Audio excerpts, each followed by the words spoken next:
ओम श्री विष्णवे नमः। ओम श्री बृहस्पते नमः।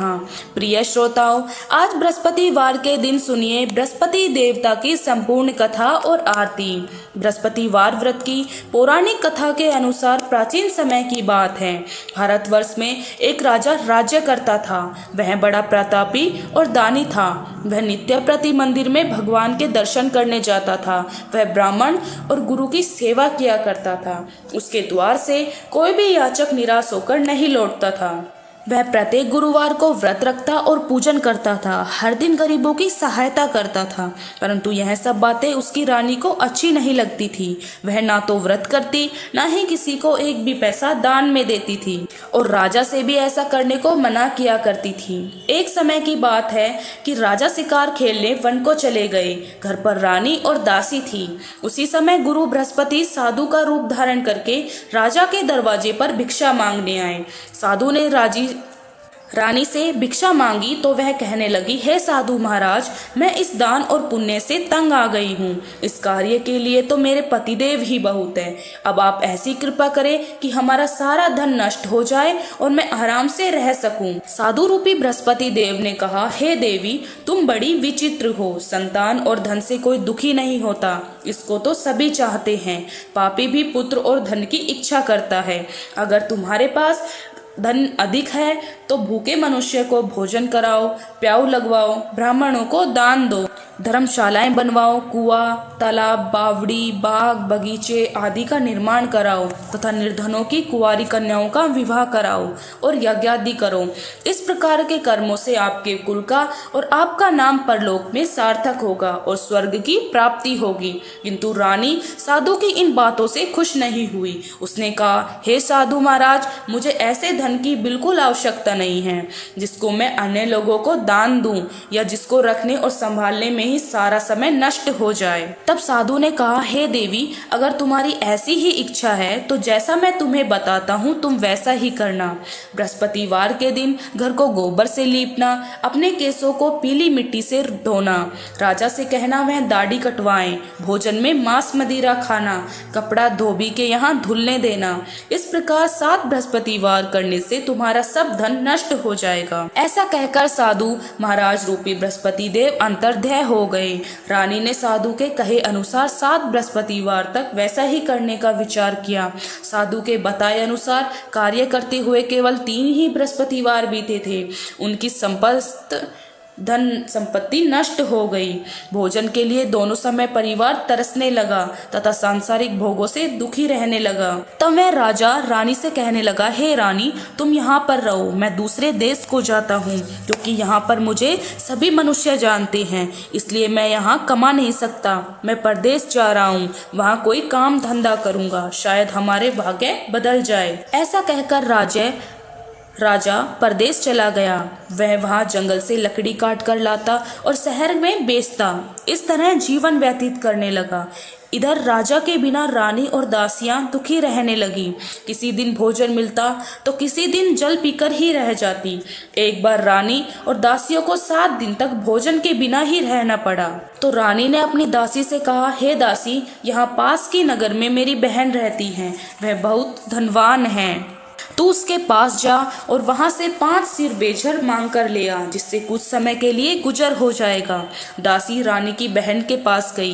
रानी की बहन उस समय पूजा कर रही थी। दासी ने रानी की बहन से कहा, हे रानी, मुझे अपनी बहन ने भेजा है, मुझे 5 सिर बेझर दे दो।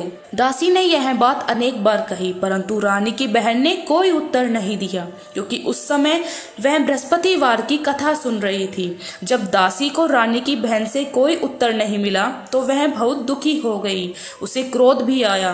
वह लौटकर रानी से बोली, हे रानी, आपकी बहन तो बहुत ही घमंडी है, वह तो छोटे लोगों से बात भी नहीं करती। मैंने उससे बहुत बार कहा, लेकिन उसने कोई उत्तर नहीं दिया। मैं वापस चली आई। रानी बोली, हे दासी, इसमें उसका कोई दोष नहीं है। जब बुरे दिन आते हैं तब कोई सहारा नहीं देता। अच्छे बुरे का पता विपत्ति में ही लगता है।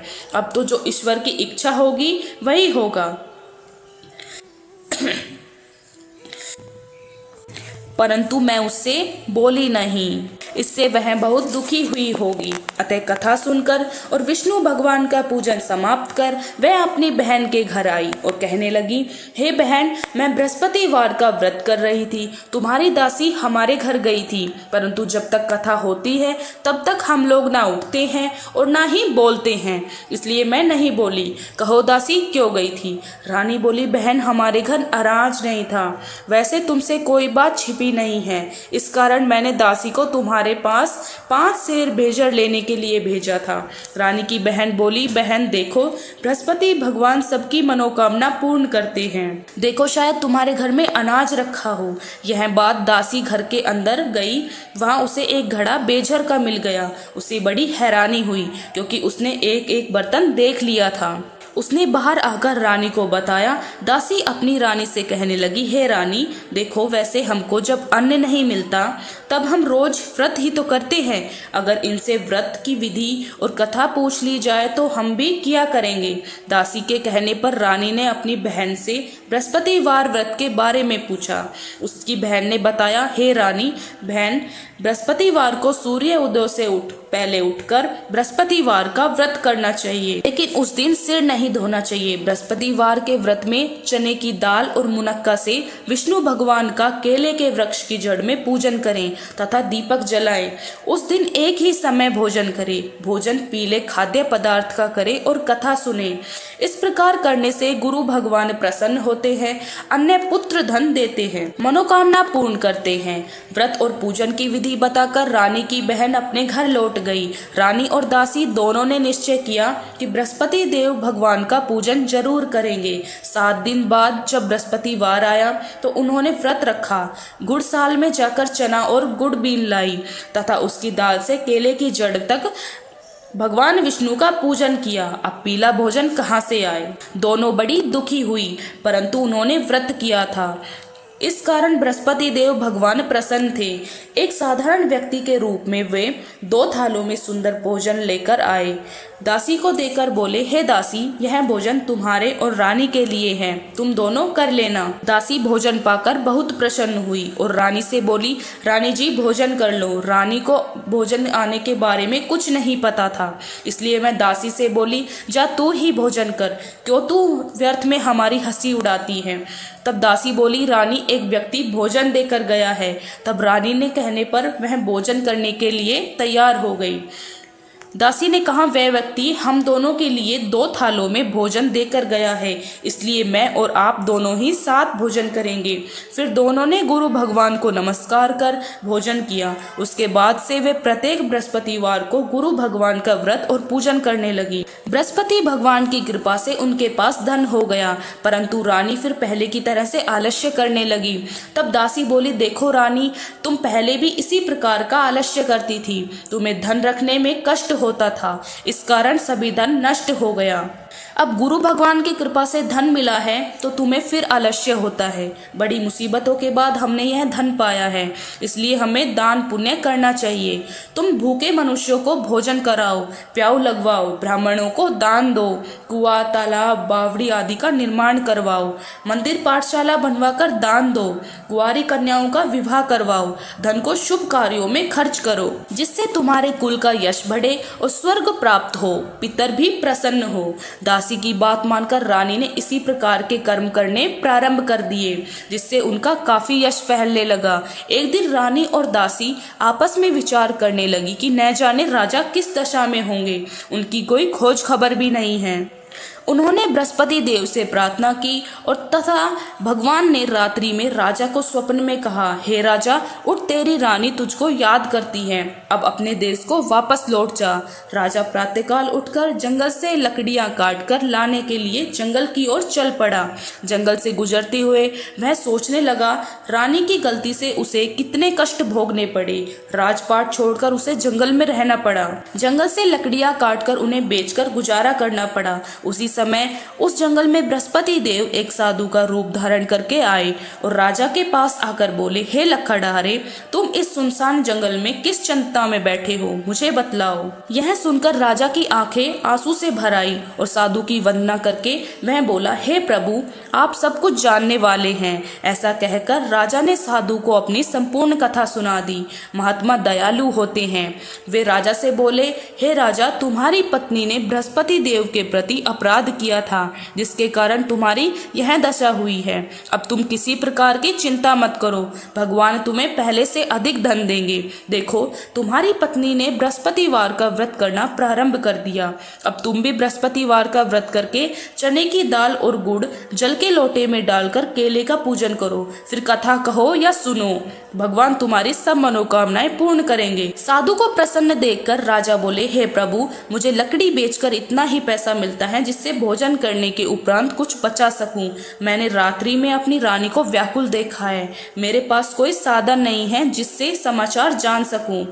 फिर मैं बृहस्पति देव की क्या कहानी कहूँ, मुझे तो कुछ भी नहीं मालूम। साधु ने कहा, हे राजा, तुम किसी बात की चिंता मत करो। बृहस्पतिवार के दिन तुम रोजाना की तरह लकड़ियां लेकर शहर में जाओ। तुम्हें रोज से 2 गुना धन प्राप्त होगा, जिससे तुम भली भांति भोजन कर लोगे और बृहस्पति देव की पूजा का सामान भी आ जाएगा। बृहस्पतिवार जी की कथा इस प्रकार है। प्राचीन काल में एक बहुत ही निर्धन ब्राह्मण था। उसकी कोई संतान नहीं थी। वह नित्य पूजा पाठ करता, परंतु उसकी पत्नी बहुत मलिनता के साथ रहती थी। वह ना तो स्नान करती थी, ना ही किसी देवता का पूजन करती थी। प्रातःकाल उठते ही सबसे पहले भोजन करती, बाद में कोई अन्य कार्य करती। ब्राह्मण देवता बहुत दुखी रहते थे। पत्नी को बहुत समझाने किंतु कोई परिमाण नहीं निकला। भगवान की कृपा से ब्राह्मण की पत्नी ने कन्या उत्पन्न हुई। वह कन्या अपने पिता के घर में बड़ी होने लगी। वह बालिका प्रातः स्नान करके भगवान विष्णु का जप करती। वह बचपन से ही बृहस्पतिवार का व्रत भी करने लगी थी। पूजा पाठ समाप्त कर स्कूल जाती तो अपनी मुट्ठी में जौ भरकर लेकर जाती। पाठशाला जाने के मार्ग में डालती जाती। वहीं जो सोने के हो जाते तो लौटते समय उनको बीनकर घर ले आती। एक दिन वह बालिका सूप में उन सोने के जौ को फटक कर साफ कर रही थी। तभी उसकी माँ ने देख लिया और कहने लगी, बेटी, सोने के जौ को फटकने के लिए सोने का सूप होना चाहिए। दूसरे दिन गुरुवार था। उस कन्या ने व्रत रखा और बृहस्पति देव से प्रार्थना करके कहा, हे प्रभु, यदि मैंने सच्चे मन से आपकी पूजा की हो तो मुझे सोने का सूप दे दो। बृहस्पति देव ने उसकी प्रार्थना स्वीकार कर ली। रोजाना की तरह वह कन्या जौ फैलाती हुई पाठशाला चली गई। पाठशाला से लौटकर जब वह जौ बीन रही थी तो बृहस्पति देव की कृपा से उसे सोने का सूप मिला। उसे वह घर ले आई, उससे जौ साफ करने लगी, परंतु उसकी माँ का वही ढंग रहा। एक दिन की बात है, वह कन्या सोने के सूप में जौ साफ कर रही थी। उस समय उस नगर का राजकुमार वहां से होकर निकला। इस कन्या के रूप और सोने के सूप में जौ को साफ करते देखकर वह उस कन्या पर मोहित हो गया। राजमहल आकर वह भोजन तथा जल त्याग कर उदास होकर लेट गया। राजा को जब राजकुमार द्वारा अन्न जल त्यागने का समाचार मिला तो वह अपने मंत्रियों के साथ वह अपने पुत्र के पास आए और बोले, हे बेटा, तुम्हें किस बात का कष्ट है? किसी ने तुम्हारा अपमान किया है अथवा कोई और कारण है? मुझे बताओ, मैं वही करूंगा जिससे तुम्हें प्रसन्नता हो। तब राजकुमार ने अपने पिता की बातें सुनी और बोला, मुझे अपनी कृपा से किसी बात का दुख नहीं है। किसी ने मेरा अपमान नहीं किया, परंतु मैं उस लड़की के साथ विवाह करना चाहता हूँ जो सोने के सूप में जौ साफ कर रही थी। यह सुनकर राजा आश्चर्य में पड़ गया और बोला, हे बेटा, इस तरह की कन्या का पता तुम ही लगाओ। मैं तुम्हारे साथ उसका विवाह अवश्य करवा दूंगा। राजकुमार ने राजा को उस लड़की के घर का पता बताया। मंत्री उस लड़की के घर गया और राजा का आदेश ब्राह्मण को सुनाया। कुछ दिन बाद ब्राह्मण की कन्या का विवाह राजकुमार के साथ संपन्न हो गया। कन्या के घर से जाते ही उस ब्राह्मण देवता के घर में पहले ही की तरह गरीबी का वास हो गया। अब भोजन के लिए भी अन्न बड़ी मुश्किल से मिलता था। एक दिन दुखी होकर ब्राह्मण अपनी पुत्री से मिलने गया। बेटी ने पिता के दुखी अवस्था को देखा और अपनी माँ का समाचार पूछा। ब्राह्मण देवता ने सभी हाल कह सुनाया। तब कन्या ने बहुत सारा धन देकर अपने पिता को विदा कर दिया। इस तरह ब्राह्मण का कुछ समय सुखपूर्वक बीता, लेकिन कुछ दिन बाद फिर वही हाल हो गया। ब्राह्मण फिर अपनी कन्या के यहाँ गया और सभी हाल कहा तो पुत्री कहने लगी, पिताजी अब माता जी को यहाँ ले आओ, मैं उन्हें वह विधि बता दूंगी जिससे गरीबी दूर हो जाएगी। अब ब्राह्मण देवता अपनी पत्नी को साथ लेकर अपने पुत्री के पास राजमहल में पहुंचे तो पुत्री अपनी माँ को समझाने लगी, हे माता, तुम प्रातःकाल उठकर प्रथम स्नान आदि करके विष्णु भगवान का पूजन करो तो सब दरिद्रता दूर हो जाएगी। परंतु उसकी माँ ने उसकी एक बात नहीं मानी। वह प्रातःकाल उठकर अपनी पुत्री का बचा झूठा भोजन खा लेती थी। एक दिन उसकी पुत्री को बहुत गुस्सा आया। उसने एक रात कोठरी से सारा सामान निकाला और उसमें अपनी माँ को बंद कर दिया। प्रातः उसमें से निकाला और स्नान आदि करा के पूजा पाठ करवाया तो उसकी माँ की बुद्धि ठीक हो गई। इसके बाद वह नियम से पूजा पाठ करती और बृहस्पतिवार के व्रत को करने लगी। इस प्रकार व्रत के पुण्य प्रभाव से उसकी माँ भी बहुत धनवान हो गई और बृहस्पति देवता के प्रभाव से स्वर्ग हो गई। वह ब्राह्मण भी सुखपूर्वक इस लोक को सुख भोग कर स्वर्ग हो गए। इस प्रकार कहानी कहकर साधु महाराज वहां से लोभ हो गए। धीरे धीरे समय बीतने पर बृहस्पतिवार का दिन आया। राजा जंगल से लकड़ी काटकर किसी शहर में बेचने गए। उसे एक दिन और दिनों से अधिक धन मिला। राजा ने चना गुड़ आदि लाकर बृहस्पतिवार का व्रत किया। उस दिन से उसके सभी कलेश दूर हो गए। परंतु जब अगला गुरुवार का दिन आया तो वह बृहस्पतिवार का व्रत करना भूल गया। इस कारण बृहस्पति भगवान नाराज हो गए। उस दिन उस नगर के राजा ने विशाल यज्ञ का आयोजन किया तथा अपने समस्त राज्य में घोषणा करवा दी कि कोई भी मनुष्य अपने घर में भोजन ना बनाए और ना ही आग जलाए। समस्त जनता मेरे यहाँ भोजन करने आए। इस आज्ञा को जो ना मानेगा उसको फांसी की सजा दी जाएगी। राजा की आज्ञा अनुसार राज्य के सभी निवासी राजा के भोज में सम्मिलित हुए, लेकिन लकड़हारा कुछ देर से पहुंचा, इसलिए राजा उसको अपने साथ महल में ले गए। जब राजा लकड़हारे को भोजन करा रहे थे तो रानी की दृष्टि उस खूंटी पर पड़ी जिस पर उसका हार लटका हुआ था। उसे हार खूंटी पर लटका दिखाई नहीं दिया। रानी को निश्चय हो गया कि मेरा हार उस लकड़हारे ने चुरा लिया। उसी समय सैनिक बुलवाकर उसको कैद खाने में डलवा दिया। जब लकड़हारा कारागार में पड़ा रहा तो वह बहुत दुखी होकर विचार करने लगा कि न जाने कौन से पूर्व जन्म के कर्म हैं मुझे यह दुख प्राप्त हुआ, और उसी साधु को याद करने लगा जो जंगल में मिला था। तत्काल बृहस्पति देव साधु के रूप में प्रकट हो गए और उसकी दशा को देखकर कहने लगे, अरे मूर्ख, तूने बृहस्पति देवता की कथा ही नहीं की, इस कारण तुझे दुख प्राप्त हुआ है। अब चिंता मत कर, बृहस्पतिवार के दिन कारागार के दरवाजे पर 4 पैसे पड़े मिलेंगे। उनसे तू बृहस्पति देव की पूजा करना तो तेरे सारे कष्ट दूर हो जाएंगे। अगले बृहस्पतिवार उसे कारागार के द्वार पर 4 पैसे पड़े मिले। राजा ने पूजा का सामान मंगवाकर कथा कही और प्रसाद बांटा। उसी रात्रि को बृहस्पति देव ने उस नगर के राजा को स्वप्न में आकर कहा, राजा, तूने जिस आदमी को कारागार में बंद करा दिया है वह निर्दोष है, वह राजा है, उसे छोड़ देना। रानी का हार उसी खूंटी पर लटका हुआ है। अगर तू ऐसा नहीं करेगा तो मैं तेरे राज्य को नष्ट कर दूंगा। राजा प्रातःकाल उठा और खूंटी पर हार टंगा देखकर लकड़हारे को बुलाकर क्षमा मांगी तथा राज्य के योग्य सुंदर वस्त्र आभूषण भेंट में उसे विदा किया। गुरुदेव की आज्ञा अनुसार अब उसे अपने नगर को चल दिया। राजा जब नगर के निकट पहुंचा तो उसे बड़ा ही आश्चर्य हुआ। नगर में पहले से अधिक बाग, तालाब और कुएं तथा बहुत सी धर्मशाला, मंदिर आदि बने हुए मिले। राजा ने पूछा कि यह किसका बाग और धर्मशाला है। तब नगर के सब लोग कहने लगे, यह सब रानी और दासी द्वारा बनवाए गए हैं। राजा को आश्चर्य हुआ और गुस्सा भी आया। जब रानी ने खबर सुनी कि राजा आ रहे हैं तो उसने अपनी दासी से कहा, हे दासी, देख, राजा हमको इतनी बुरी हालत में छोड़ गए थे, वह हमारी ऐसी हालत देखकर लौट ना जाए, इसलिए तू दरवाजे पर ही खड़ी रहना। रानी की आज्ञा अनुसार दासी दरवाजे पर ही खड़ी हो गई। जब राजा आए तो उन्हें अपने साथ महल में ले आए। तब राजा ने क्रोध करके अपनी तलवार निकाली और पूछने लगा, बताओ यह धन तुम्हें कैसे प्राप्त हुआ है। तब रानी ने बताया, हमें यह सब धन बृहस्पति देव के व्रत के प्रभाव से प्राप्त हुआ है। राजा ने तब निश्चय किया कि 7 रोज बाद जो बृहस्पति देव का पूजन करते हैं, परंतु मैं रोजाना दिन में 3 बार कथा कहा करूंगा तथा रोज व्रत किया करूंगा। अब हर समय राजा के दुपट्टे में चने की दाल बंधी रहती तथा दिन में 3 बार वह कथा कहता। एक दिन राजा ने विचार किया कि चलो अपनी बहन के यहाँ आए। इस प्रकार का निश्चय कर राजा घोड़े पर सवार होकर अपनी बहन के घर चल पड़ा। रास्ते में उसने देखा कि कुछ आदमी एक मुर्दे को लेकर जा रहे थे। उन्हें रोककर राजा कहने लगा, अरे भैयों, मेरी बृहस्पति देव की कथा सुन लो। वे बोले, लो हमारा तो आदमी मर गया है, इनको अपनी कथा की पड़ी है। परंतु कुछ आदमी बोले, अच्छा कहो, हम तुम्हारी कथा भी सुनेंगे। राजा ने दाल निकाली और कथा कहनी शुरू कर दी। जब कथा आदि हुई तो वह मुर्दा हिलने लगा और जब कथा समाप्त हुई तो राम कह के मनुष्य खड़ा हो गया। राजा आगे बढ़ा। उसे चलते चलते शाम हो गई। उसे मार्ग में उसे किसान खेत में हल चलाता मिला। राजा उससे बोला, अरे भैया, तुम मेरी बृहस्पतिवार की कथा सुन लो। किसान बोला, जब तक मैं तेरी कथा सुनूंगा तब तक 4 हरैया जोत लूंगा। जा अपनी कथा किसी और को सुनाना। राजा आगे चलने लगा। राजा के हटते ही बैल पछाड़ खाकर गिर गए तथा किसान के पेट में बहुत जोर से दर्द होने लगा। उसी समय किसान की मां रोटी लेकर गई थी।